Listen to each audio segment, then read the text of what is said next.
Boa noite, irmãos, graça e paz, amém? Primeiro eu queria falar que eu estava morrendo de saudade de vocês. Estava morrendo de saudade, literalmente. Foi apenas 2 finais de semana que eu não estive, nos cultos, embora fiquei 20 dias fora. Mas eu estava morrendo de saudade de vocês. E tenho certeza que, até antes de eu ministrar, quero comentar algo que me acontecia sempre quando, no meu momento de oração, eu me lembrava do rostinho de cada um de vocês e pude orar com mais intensidade por vocês. E eu tenho certeza que mesmo eu longe, vocês foram alvo da minha oração e certamente o Senhor também trabalhou no coração de vocês, viu? Tenho certeza, quero agradecer a Deus, quero agradecer a vocês o desprendimento que vocês fizeram e nos ajudaram e nos abençoaram nesse trabalho. Tem muitos frutos. Nós temos um tempo para falar desses frutos, ainda não vou falar tudo hoje, algumas coisas eu comecei hoje dando a oportunidade para o Géser. O Géser vai falar um pouco a respeito do trabalho, mas certamente esse trabalho e tudo que foi feito, muito vai edificar na vida de vocês. Aquilo que foi falado, aquilo que foi feito e os propósitos que foram cumpridos. Mas antes, como a palavra de Deus para nós, ela é de suma importância, ela é o principal. Nós vamos ouvir a palavra. Eu gostaria de pedir para que você se colocasse em pé e abrisse comigo a sua Bíblia no Evangelho segundo o evangelista João, no seu capítulo 12, verso 24.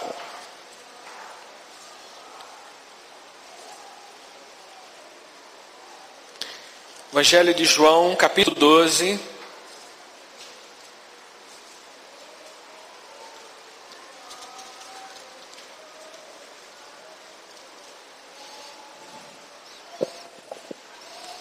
Do versículo 24, 25 e 26. Todos acharam, amém? Se tem alguém perto de você sem a palavra de Deus, mostra para ele onde nós vamos ler, para que nós possamos todos nós vermos esse texto. Diz a palavra do Senhor assim: em verdade vos digo, que se o grão de trigo caindo na terra não morrer, ele fica só. Mas se morrer, produz muito fruto. Quem ama a sua vida, perde-a, mas aquele que odeia a sua vida neste mundo, preserva-la para a vida eterna. Se alguém me serve, siga-me, e onde eu estou, ali estará também o meu servo. E se alguém me servir, o Pai o honrará. Amém? Glórias a Deus. Feche seus olhos mais uma vez, vamos agradecer ao Senhor por essa palavra. Obrigado, Senhor, obrigado, Deus, por esse tempo precioso na Tua presença. Obrigado, Deus, porque podemos desfrutar, ó Deus, da Tua palavra. Podemos desfrutar, ó Deus, de tudo aquilo que o Senhor tem preparado para nós. Deus, eu peço que o Teu Espírito Santo tenha liberdade para agir nos nossos corações com poder e autoridade. Que o Senhor ministre a nós, não o que desejamos ouvir, mas aquilo, ó Deus, que o Senhor deseja que venhamos aprender. Que Deus, que a Tua palavra venha prevalecer, ó Deus, que tudo que é humano, tudo que é filosófico, tudo aquilo que é do homem, ó Deus, que possa cair por terra. E somente, ó Deus, a Tua palavra venha produzir, ó Deus, fruto e resultados. Porque são resultados, ó Deus, não somente para essa vida, mas, ó Deus, para a vida eterna. Por isso, Deus, eu Te louvo e Te agradeço por esse grande privilégio de o Senhor, ó Deus, trazer a cada vida, a cada irmão em segurança. Trazer, ó Deus, de volta a minha vida, ó Deus, em paz e sob o Teu cuidado.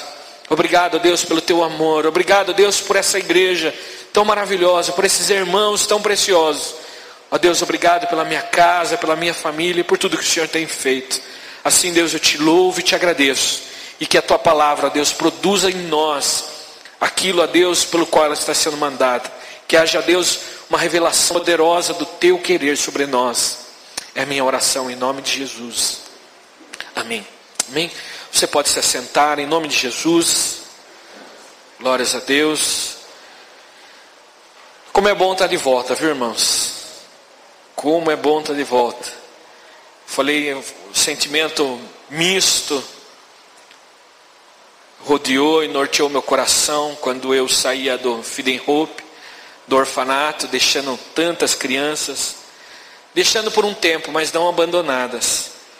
Primeiro porque eu sei que é o Senhor que tem cuidado daquelas crianças. mas deixando porque está distante dos nossos olhos, mas não distante das nossas orações, porque nada se distancia das nossas orações. Quando as nossas orações são eficazes, e o que é uma oração eficaz? Uma oração que é feita com sinceridade, entregue de coração. E hoje é exatamente a respeito disso que nós vamos falar.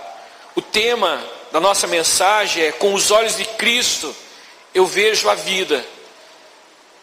E o que mais interpela, o que mais me chacoalha nesse texto, que eu venho estudando ele aproximadamente essas 2 semanas, que toda noite eu meditava, estudava sobre essa mensagem, sobre aquilo que Deus estava falando no meu coração, como que os meus olhos veem as coisas. Os meus olhos conseguem ver hoje como Cristo vê as coisas, como Cristo vê as situações, como Cristo vê as crises familiares, os problemas, as lutas, as dificuldades, as vitórias, os infortúnios da nossa vida, como Cristo, como é o olhar de Cristo. Será que o meu olhar acerca das coisas de Deus tem se assemelhado à vontade de Deus? E o Senhor me trouxe novamente a esse texto, que há muito tempo já preguei algumas vezes esse texto, mas esse texto que nos desafia a entender, primeiramente, que Jesus está falando de si mesmo. Essa parábola não é uma parábola de alguém. Isso é algo que Jesus está falando de si mesmo. Jesus se aplica nesse texto. Jesus, ele fala: se esse grão aqui não morrer, ele não vai produzir fruto. Se esse grão que foi lançado sobre o mundo para fazer a diferença, se ele não perder as suas propriedades naturais, se ele não perder a sua vontade, ele não tem como produzir. Todo agricultor sabe que a semente ela passa por alguns processos. E um dos processos que a semente passa para que venha germinar e crescer é o processo de morte. E esse processo de morte é um processo que até mesmo para a semente é um processo dolorido. Porque ninguém pega uma semente, planta uma semente e dali uma semana vai cavocar a semente para ver se ela morreu e se ela está nascendo algo, se está brotando dela. Certamente todos nós, ou grande parte de nós, fizemos aquele teste do feijão no algodão, no copinho, e todo mundo colocar. As professoras amam isso, né? Coloca lá o algodãozinho, a água, põe lá o feijãozinho, o grão, seja lá do que for, coloca lá e molhe, regue, e com o tempo vai aos olhos e de uma maneira visível vai acontecendo o crescimento. Mas o porquê que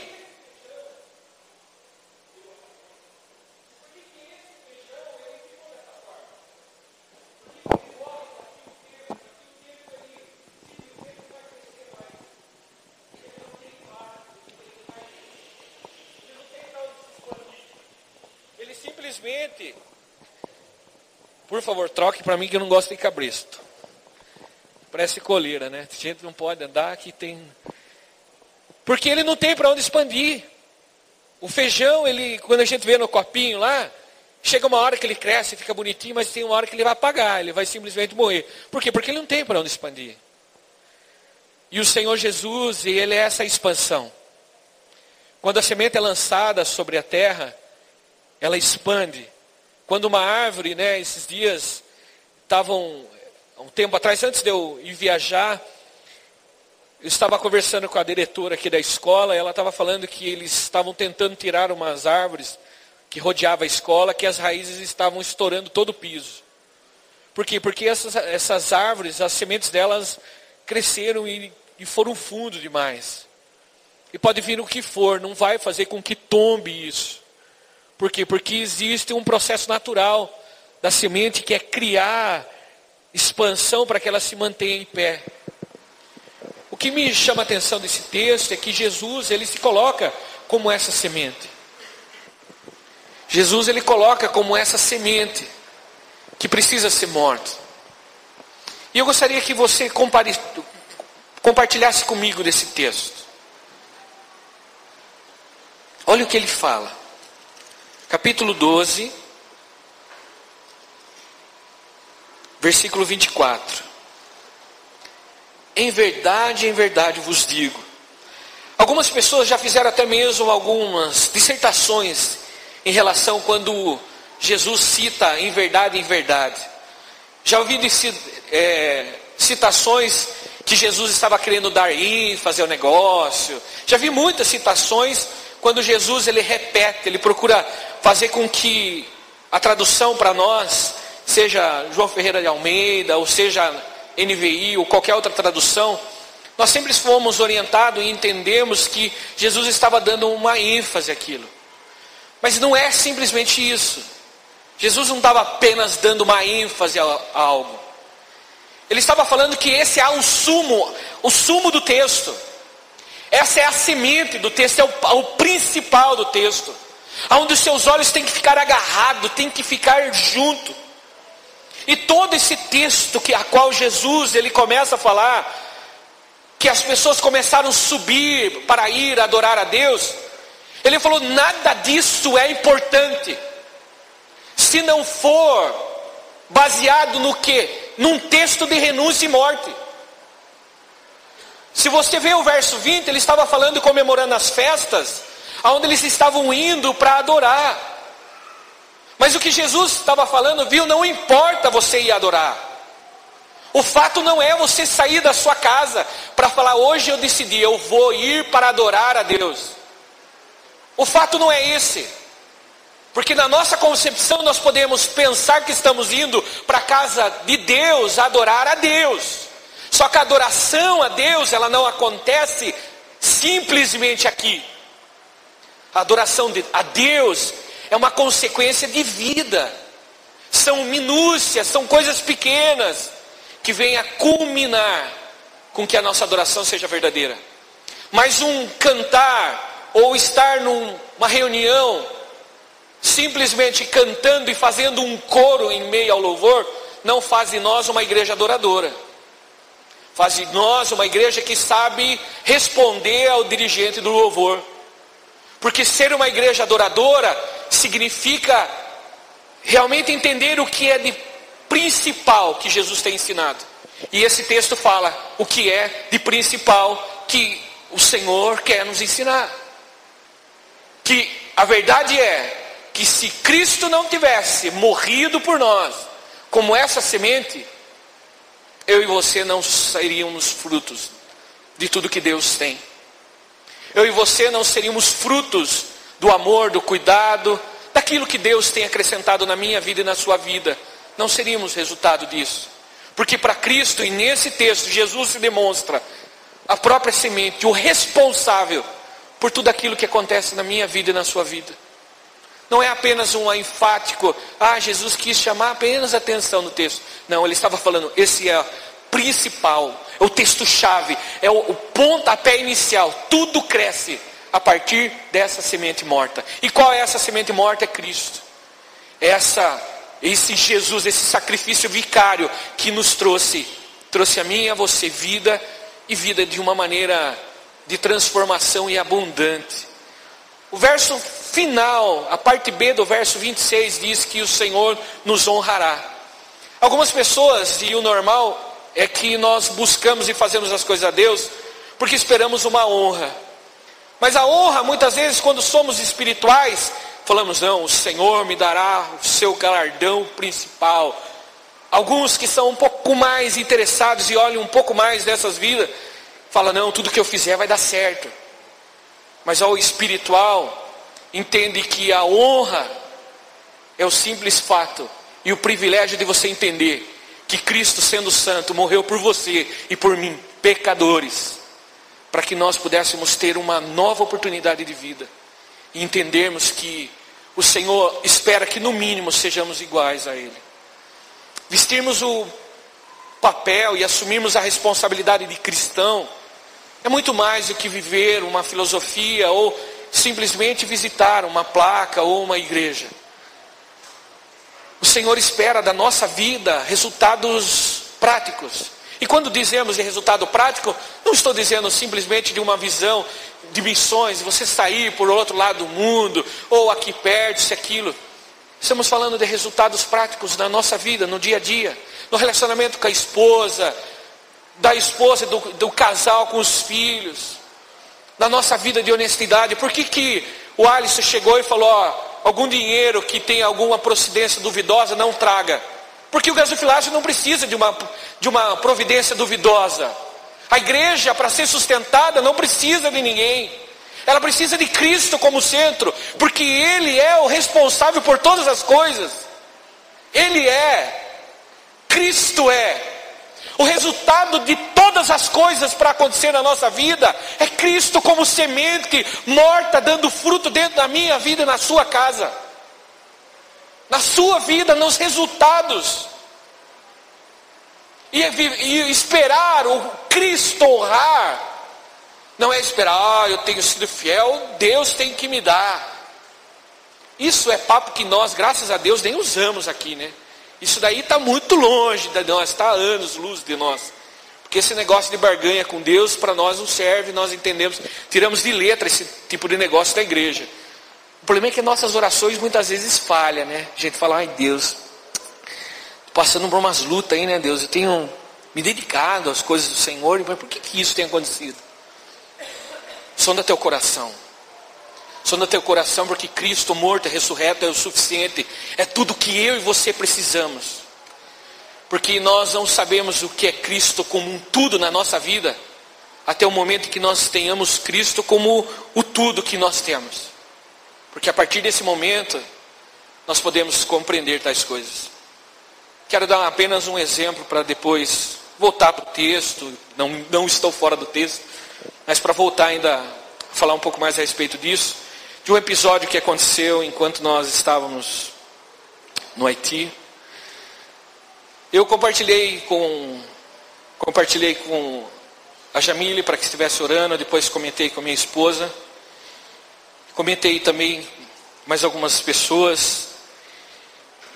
Com 3 dias que nós chegamos no Haiti, nós tínhamos um destino principal. E quando nós chegamos naquele lugar,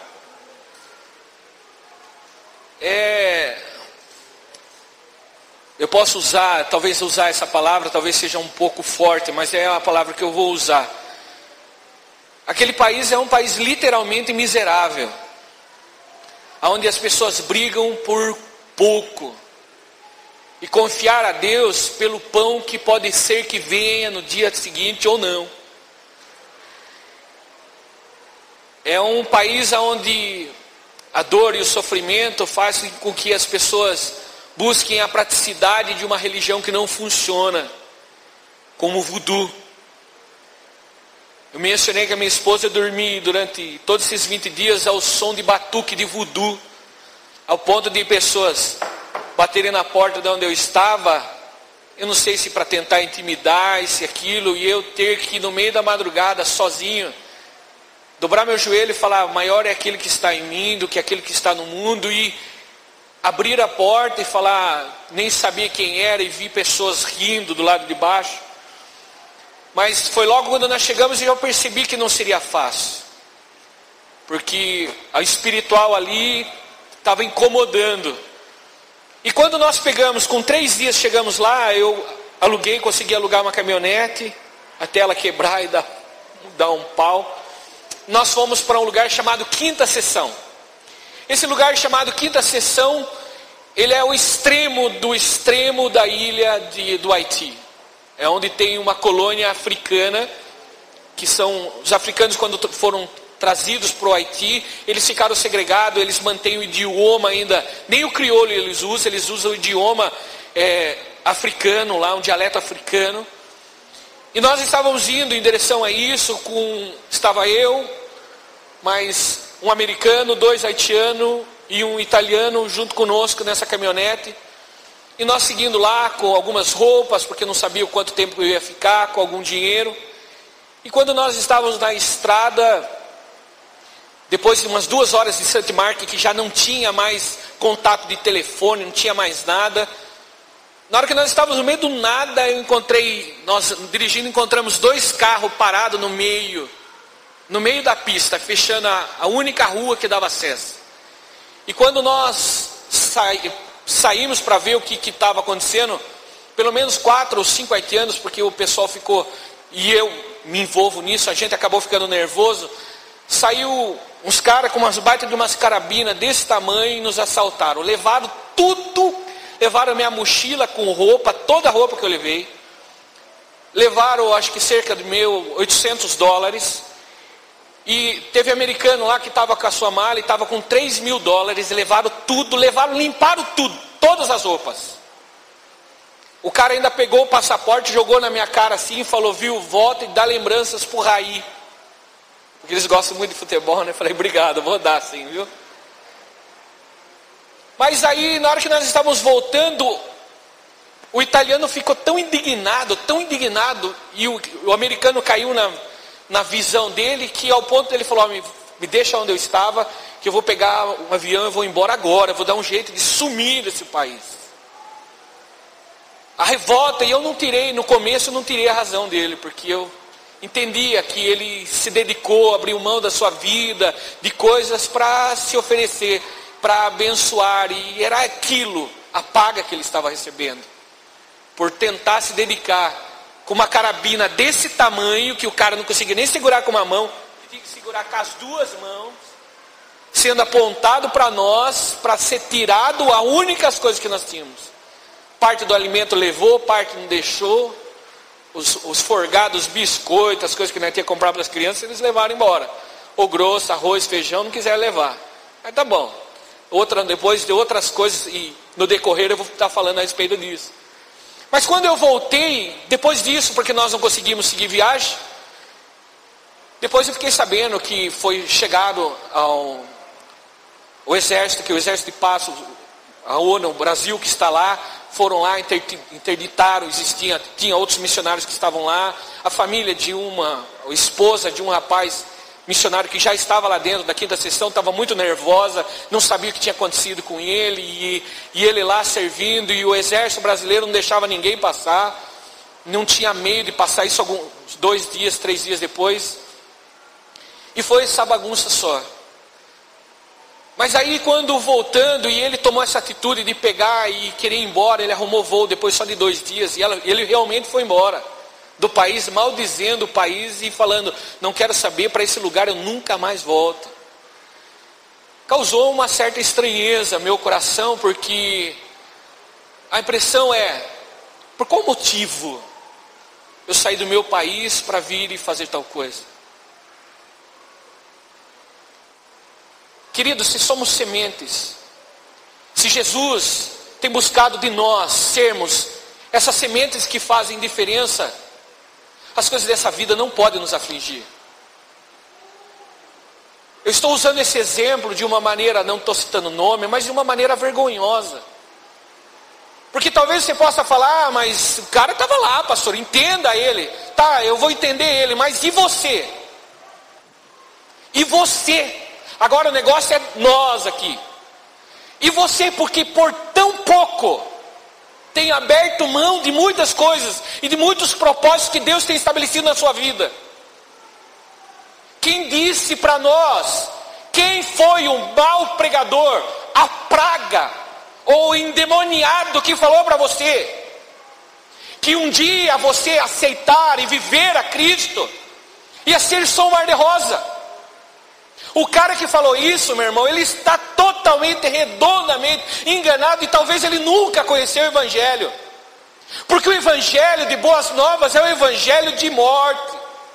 É o Evangelho onde você olha para os benefícios do Evangelho e você sabe que você não conta mais com essa vida. Porque do mesmo modo que Jesus estava ensinando que se a semente não morrer, ela não tem como dar fruto, nós como cristãos, se formos olhar para essa vida e aquilo que essa vida tem respondido a nós, nós nunca vamos dar fruto, vamos ser crentes medíocres. Vamos ser crentes que do oba-oba, aonde está a bênção está correndo atrás lá para ver se sobra um pouquinho para ela. Porque cristão, desde que se chama cristão, desde que nós possamos analisar de uma maneira, de uma maneira sistemática a palavra de Deus, nós vamos ver que todos os cristãos batalharam a sua fé. As coisas não são fáceis. Eu estou dando esse exemplo, a qual ele pegou as coisas dele e foi embora. Mas tem pessoas que têm aberto a mão da sua vida, da sua casa, da sua família, das coisas que Deus um dia prometeu, por causa das dificuldades dessa vida, e deixa de perder, de ter o interesse de servir a Deus com amor e dedicação, porque se desiludiram. Ofenderam a minha fé, machucaram a minha vida. Não estou menosprezando a sua dor, mas o que eu quero que você reflita é que se talvez um dia você realmente seguiu aquilo que era para seguir, não alguns preceitos humanos. Porque preceitos humanos nós vamos sempre nos deparar com pessoas querendo o fruto, não ser semente para morrer. E Jesus ele fala, viu? Se eu não morrer, não vai ter fruto. Se nós podemos carregar no peito uma cruz, aqueles que gostam, ou simplesmente o nome cristão, uma das maiores virtudes do cristão que nós precisamos aprender, e isso é uma virtude quando o cristão ele aprende e ele luta para conviver com isso, ele aprender a abrir mão das suas próprias vontades para fazer a vontade de Deus, e saber que mesmo em circunstâncias adversas, Deus nunca deixou de estar no controle da minha vida e da sua vida.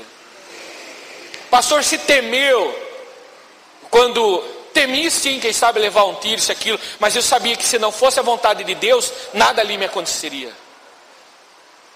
Um outro episódio, hoje eu vou contar os episódios das desgraças.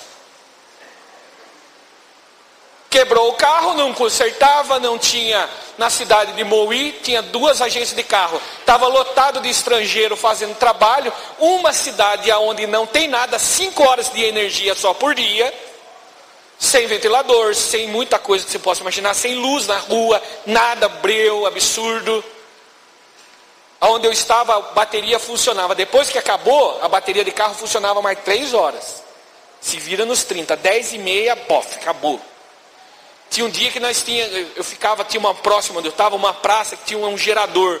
A gente ficava lá porque era terrível ficar no quarto escuro, não conseguir dormir. Mas um dos dias depois que quebrou o carro, nós começamos, até falei com a minha esposa, ela brigou um monte comigo. Larga a mão, se eles são irresponsáveis, não seja você. Falei, pregador. Por quê? Porque lá o que acontece? Lá tem mototáxi. Só que mototáxi não é com 3, é com 4. Era o cara sentado em cima do tanque e mais 3 atrás de você. Imagine, eu não estou brincando, irmãos. Falando, eu trouxe algumas fotos, depois eu vou mostrar. O Géser está de testemunha. E essa foi minha condução, depois que deu pau no carro. Tem mais 2 haitianos atrás de mim. E foi feio o negócio, irmãos. Teve um dia que nós estávamos indo, estava o motorista, eu, o Bas e o Kesnel. Os 4 na moto. E mais 2 atrás, não na mesma moto, por favor. Numa outra moto. Aí o que aconteceu?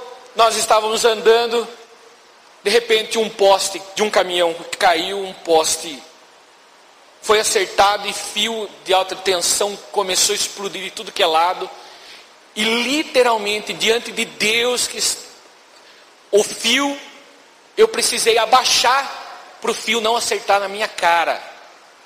O fio, um cabo de aço veio na nossa direção para pegar, mas retalhar mesmo no meio da...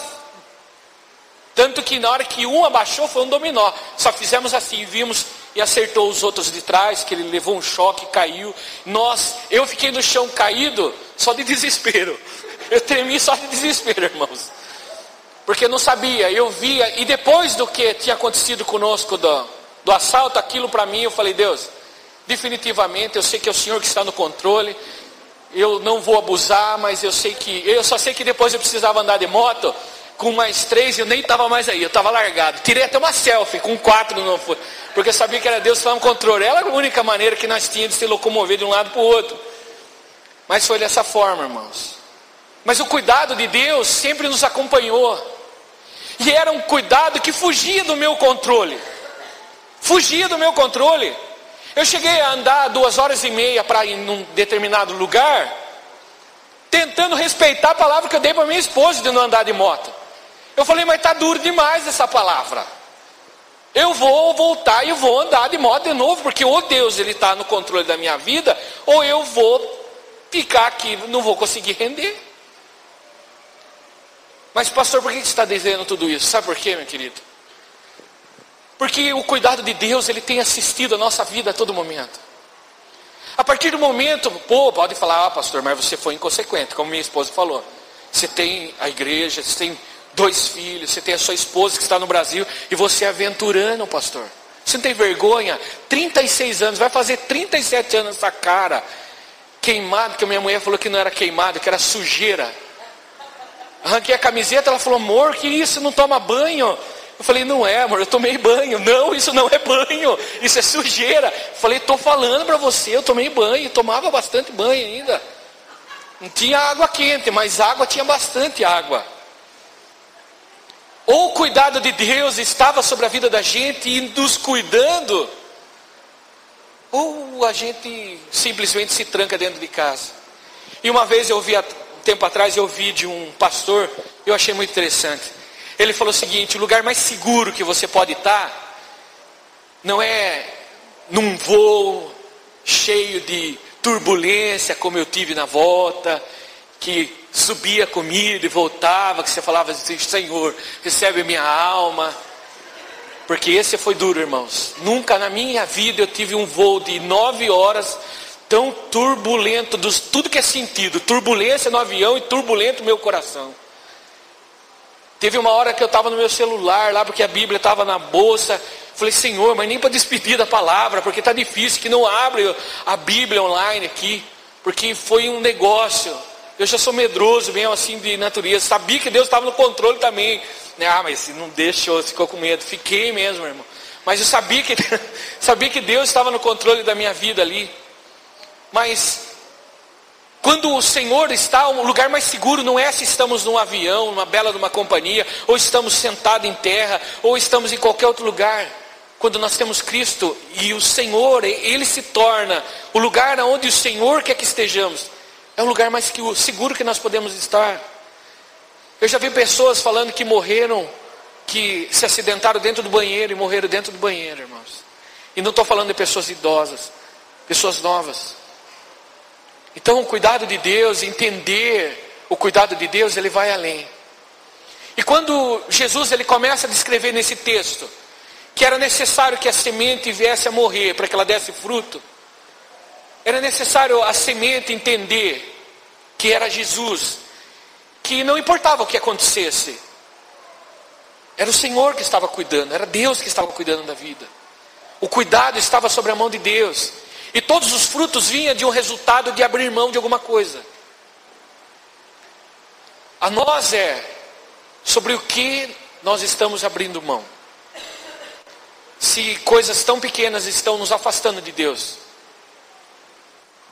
Como diz um pregador, ele fala o seguinte, pastor, essa palavra pode parecer até mesmo ofensiva, pastor.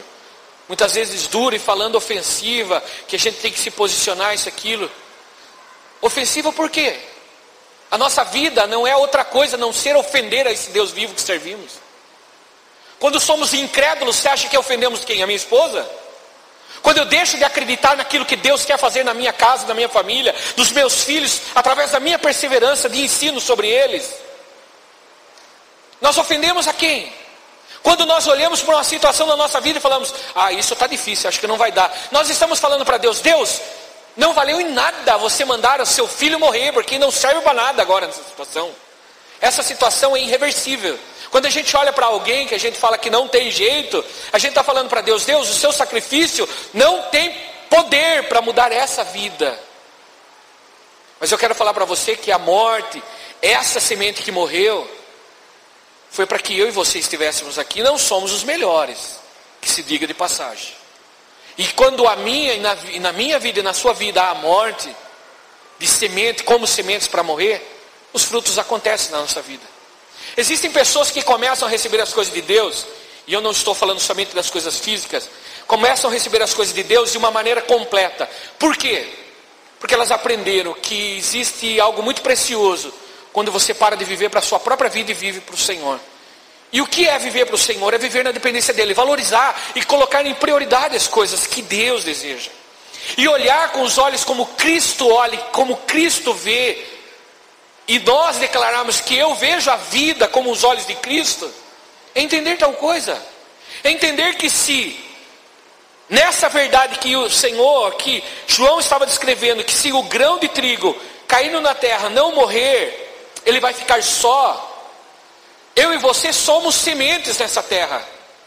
Se não morrermos, viu, o nosso testemunho não vai valer para muita coisa. Por que existem cristãos que dão muito frutos? Existem cristãos que parece aquela árvore seca, que Jesus precisa bater nela e falar, viu, ou você produz ou eu vou lançar você fora. Deus muitas vezes está fazendo isso, está batendo na árvore seca. Produza, produza, produza. Como que Deus está batendo e falando, produza? A gente espera, irmãos, como o sal da terra, quem vai fazer a diferença nesse mundo? O ímpio, que não serve a Deus, ele vai ser a diferença? Ou Deus espera de nós como cristãos? Uma mensagem há um tempo atrás do John Piper eu achei fantástico. Ele conta a respeito de duas senhoras. Preste bem atenção nisso. Duas senhoras que trabalharam a vida inteira. Depois que já tinham seus filhos casados, tinha tudo preparadinho, estava tudo pronto. As duas senhoras não decidiram aventurar. Decidiram cumprir o propósito de Deus. E falou, Senhor, eu vou para onde o Senhor quiser. E elas foram fazer um trabalho missionário as duas. E durante muito tempo elas foram, iam e voltavam, porque a vida delas, a partir daquele momento, foi se tornar o propósito de Deus, o propósito da vida delas.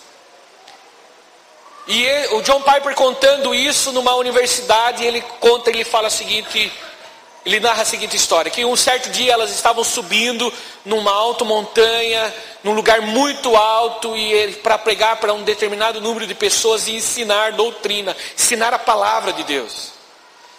E diz que o carro delas e mais um nativo do local caiu, despinguelou e as duas senhoras morreram. As duas senhoras morreram.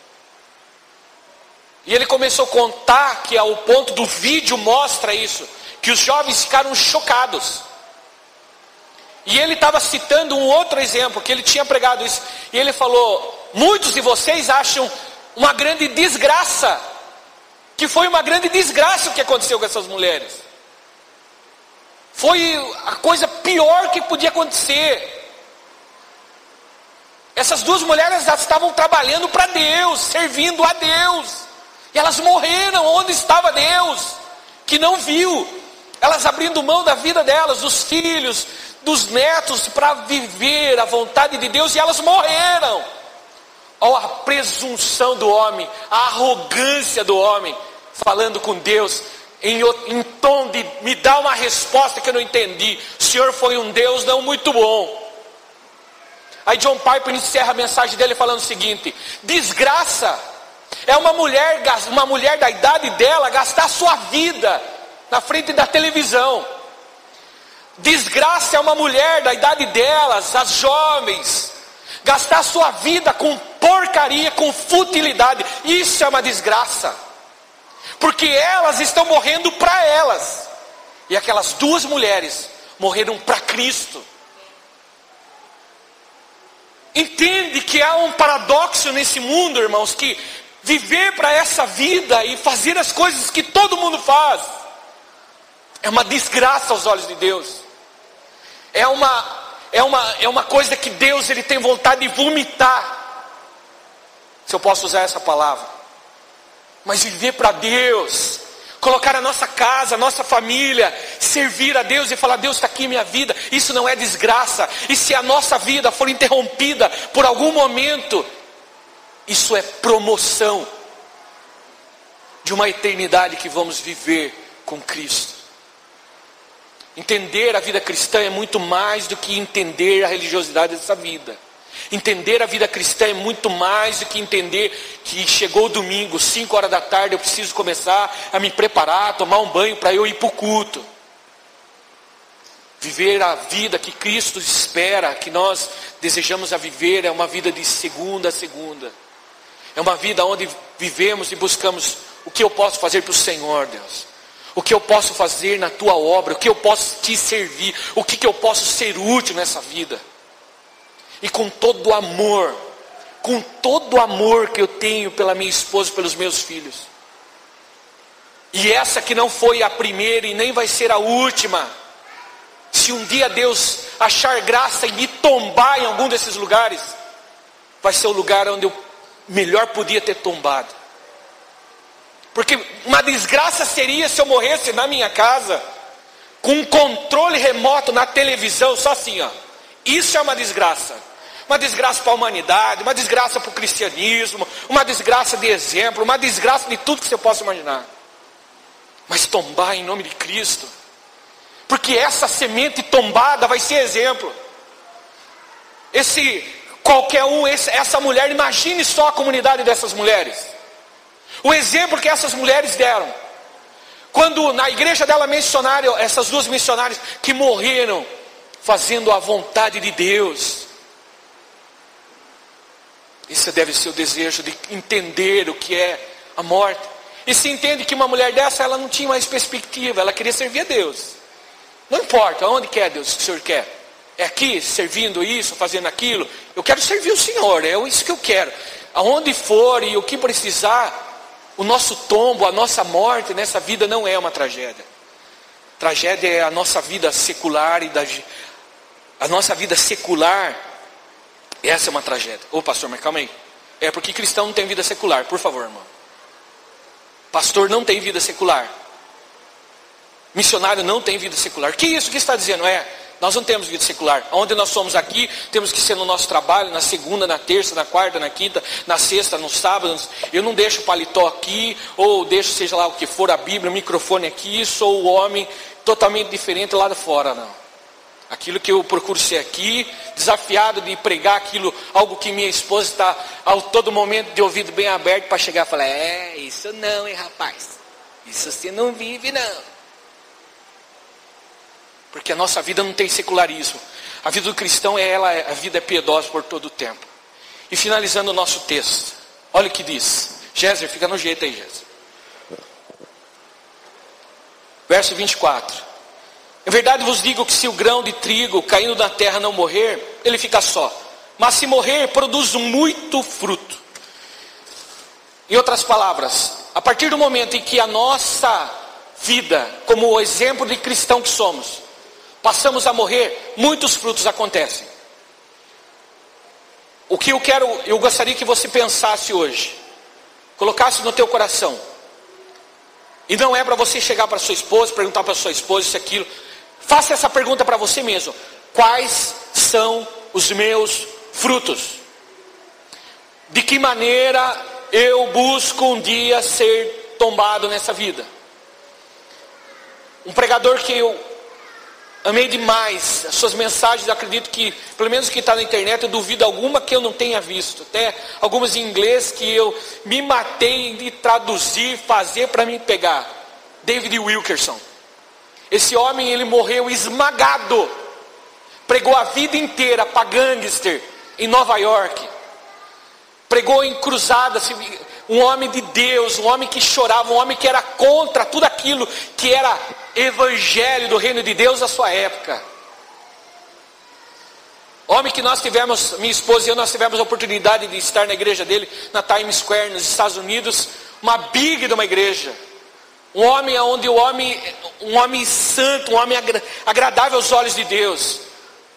Esse homem, sabe como? Ele morreu esmagado no seu carro. A sua esposa do lado, dormindo. Um trator passou com a roda, atravessou o carro dele, passou por cima. Ele indo para uma igreja pregar o evangelho. Qualquer um fala, isso é uma tragédia. Não é uma tragédia. Uma tragédia seria se esse homem morresse desviado. Uma tragédia seria de um homem que não conhece a Deus morrer. De causa natural, deitado na cama. Ai, que rostinho sereno, de paz. Isso é uma tragédia. Mas um homem de Deus morrer, nunca foi, nunca vai ser e nunca será uma tragédia. Nunca será. Verso 25, quem ama a sua vida, perde-a. Querido, é necessário nós entendermos isso. Quem ama a sua vida, perde-a. Mas aquele que odeia a sua vida nesse mundo, preserva. Quer odiar a sua vida? Você quer fazer mal para você mesmo? Preserve a sua vida aqui. Faça de tudo para você dar muito certo nessa vida. E se só preocupe só com essa vida. Essa é a sua tragédia. Essa é a morte da tragédia. É fazer todas as coisas que aconteçam aqui, sem saber da nossa vida eterna em Cristo. Essa é a maior das tragédias que pode acontecer. Porque quem ama a sua vida, ela perde a sua vida aqui.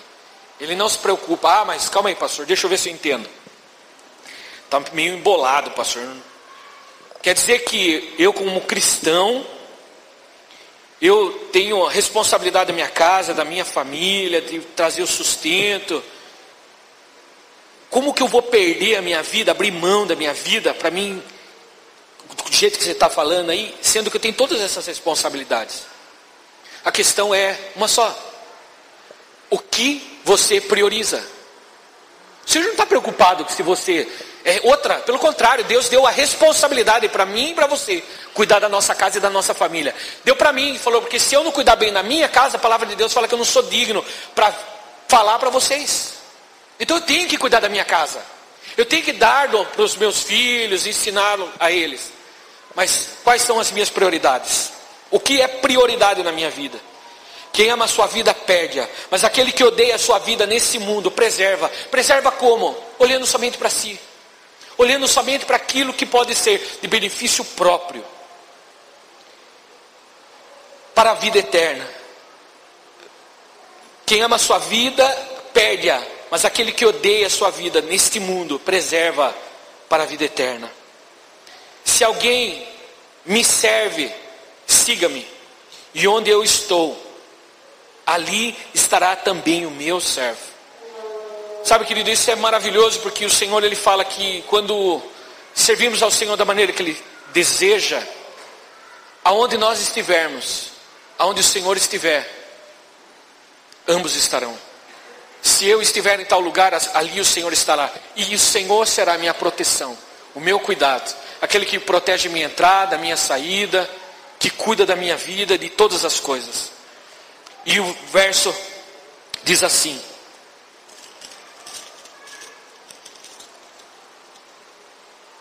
siga-o, e onde eu estou, e ali estará também o meu servo. E se alguém me servir, o Pai, o quê? O honrará. Eu quero que você veja o que é a honra para o Senhor. Abra comigo, eu só vou ler. Mateus 10, 34 e 39.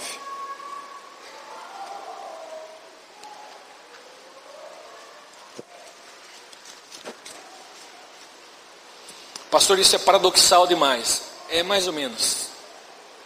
Evangelho do Reino de Deus. Loucura aos homens, poder de Deus aos que creem. Mateus 10, 34 ao 39. Todos acharam, amém, irmãos? Diz assim a palavra do Senhor: não penseis que vir trazer a paz à terra. Não vim para trazer a paz, mas a espada. Pois vim causar divisão entre o homem e seu pai, entre a filha e a sua mãe, entre a nora e a sua sogra. Assim, os inimigos do homem serão os da sua própria casa. Quem ama seu pai ou a sua mãe mais do que a mim, não é digno de mim. Quem ama seu filho ou sua filha mais do que mim, não é digno de mim. E quem não toma a sua cruz e vem após mim, não é digno de mim. Quem acha a sua vida, perde-a. Todavia, quem perde a vida por minha causa, acha-la. Pastor, mas calma aí, deixa eu entender. Jesus está falando que Ele veio para trazer não a paz, a espada, dividir pai, mãe, sogra, sogro. Mas calma aí, Deus não é um Deus de amor? Deus não é um Deus de paz que quer todas as religiões unidas, todas as religiões num único coro celestial? Não. Como não? Não. Simples assim. Simples assim. A espada de Cristo veio para fazer uma coisa: esse me serve, esse não serve. Esse me busca, esse não me busca. Esse me serve, esse achou a vida. Esse não me serve, não achou a vida. Simples assim. Aquele que está dentro de casa, dentro do Pai, ninguém consegue. Obviamente, todo mundo sabe aqui que a salvação não é conquista, é um privilégio dado por Deus, por amor e misericórdia. Deus nos deu. Perseveramos até o fim pelo simples fato, porque recebemos a salvação e temos a responsabilidade de perseverar. Porém, não ganhamos nada. Nossos atos são atos, como o apóstolo Paulo fala, trapos de imundícia diante de Deus. Não existe um ato de homem de paz que traga paz. E o Senhor, para confirmar isso, Ele traz a espada e fala: vai me servir? Amém. Eu amo você, esse é meu, está aqui, aqui está te preparado. Você não sirva a dois senhores. Ou você serve a Deus, ou serve ao mundo, a mamon. Sirva quem você quiser, mas é as suas atitudes que demonstram a quem você serve. E o Senhor, Ele fala: a árvore produz fruto, é meu. Não tem como uma árvore produzir frutos bons sendo árvore ruim. Então, se ela produz fruto bom, é meu. Tudo meu, é meu. Quando isso é resultado de uma vida com Cristo, servimos a Cristo, ainda que sejamos incômodos. E você vê que o final desse texto mostra qual é a honra. A honra, sabe o que é? É sermos achados diante do Senhor, do Senhor, para viver a Ele. Essa é a nossa recompensa. O que o Senhor tem feito com o seu amor e misericórdia, sejam decisivos na sua vida. Sirvam-me de todo o teu coração. Sirva, não penda, porque eu não vou ficar. É aquela velha história, um fica para o lado do diabo, fica de um lado, né, do muro, e o Senhor fica do outro. É aquela velha história que todo mundo conhece. Jesus fica: vem, desce, venha, não desça daí. E o diabo do outro lado lá não abre uma boca. Daqui a pouco chega alguém e pergunta: mas o Senhor está pedindo para que ele vá, ele saia de cima do muro e você não fala nada? Não. O diabo responde: por que você não fala nada? Porque o muro é meu também. É tudo meu. Ele está em cima do muro, é propriedade minha. Estar em cima do muro é propriedade de alguém. O Senhor não nos chama para estar em cima do muro. O Senhor nos chama para abrir mão da nossa vida. E que não serva nada. De todos esses textos que nós temos, nada seja empecilho. A minha esposa, meu esposo, tem gente que gosta de jogar nas costas da esposa. Ah, esposa, não vou na igreja por causa da esposa, que é uma dificuldade. Eu vou arrumar pau. Arrume pau então.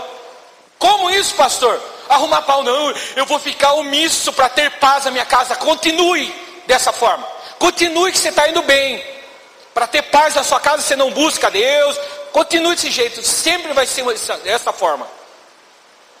Uma coisa que nós precisamos entender é o seguinte: esse mundo deve ser conquistado, não a nossa salvação, mas essa vida cristã, o Senhor fala que é tirada com violência. Então nós precisamos perseverar. Não importa se gosta ou não gosta, a espada do Senhor vai descer sobre a casa. Ou você vai ter que tomar uma decisão: eu sirvo a Deus ou não sirvo a Deus. E o que mostra a nossa vida cristã é isso. É isso que Deus espera hoje, para que nós venhamos a sair daqui interpelado dessa forma. As nossas obras, as nossas vidas mostram a quem servimos, a qual Deus nós damos o nosso culto, a nossa vida. Abrimos mão dele porque, para evitar paz, continue abrindo mão de Deus. Vai ter um monte de coisa para fazer com que você abra a mão, porque afinal de contas ele não é prioridade, né? A prioridade é a sua casa. Não é a sua casa. Nada pode te separar. Nada pode te colocar entre você e seu Deus. Existe uma mensagem, você pode procurar no YouTube, você vai achar. O nome dele é Gregório McNutt. Ele fala o seguinte: um pentecostal muito louco, eu gosto dele. Doidão, mas ele é muito sóbrio ele, em algumas coisas. E ele fala o seguinte: ele fala, viu, eu amo minha esposa, eu amo meus filhos, eu amo a minha família, mas que jamais nenhum deles se coloque na frente do meu Deus. Pastor, isso tem que tomar cuidado com essa mensagem, evangelho. Aquele que ama mais seu pai, sua mãe, seu esposo, sua esposa, seja lá o que for, acima de Deus não é digno do Senhor. não é digno do Senhor. E por que muitas coisas não saem na obra de Deus? Porque nós travamos a obra de Deus, a vontade de Deus, porque nós priorizamos outras coisas. Como eu falei, Deus Ele não quer que você pare com todas as coisas, que você deixe de cuidar da sua família, mas que você e eu priorize para Deus o que realmente é prioridade. Que a gente venha colocar na nossa vida o que realmente é prioridade.